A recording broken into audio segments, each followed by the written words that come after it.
আমার লোভ আমার ভিতরে অনেক কাজ করেছে, আমি তার সঙ্গে খারাপ কাজে লিপ্ত হয়ে গেলাম। আমার যে স্বপ্ন ছিল স্বপ্নটাকে পূরণ করে নিয়ে একদম ছাড়লাম, একদম তাকে অপবিত্র বানায় ছাড়লাম।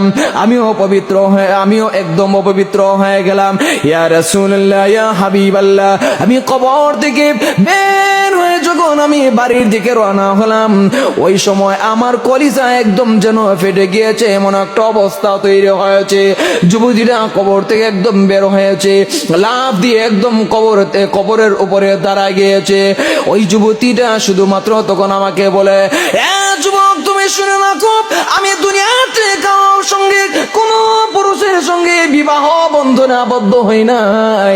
আমি বালেগ হওয়ার পর থেকে অন্য কোন পুরুষ আমার চেহারাটা একটা নজরের জন্য দেখতে পাইনি।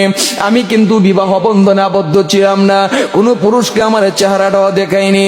আমাকে আমার মা, আমার আত্মীয় স্বজন আমাকে ভালো করে ধৌত করে একদম পবিত্র করে কবরস্থ করেছে, কবরের ভিতর আমাকে দাফন করেছে। আমি কিন্তু শুধু একদম পবিত্র নারী ছিলাম। আরে যুবক তুমি শুনে রাখো, কবরের ভিতরে যে তুমি আমাকে আইসা একদম জিনার কাজটা সেরে নিলা, আমার সঙ্গে খারাপ কাজটা করে নিলাম, আমাকে একদম তুমি অপবিত্র করে ছাড়লা।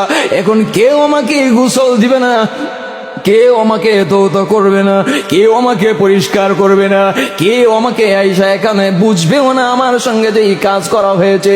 হাসরের মাঠে কিন্তু আমি অপবিত্র অবস্থায় দাঁড়াবো, আমি মানুষের সঙ্গে চেহারাটা কেমনে দেখাবো? আমার আশপাশের যত কবর আছে সবাই তো আমাকে দেখছে, আমি এদের সামনে আমার চেহারাটা কিভাবে দেখাবো?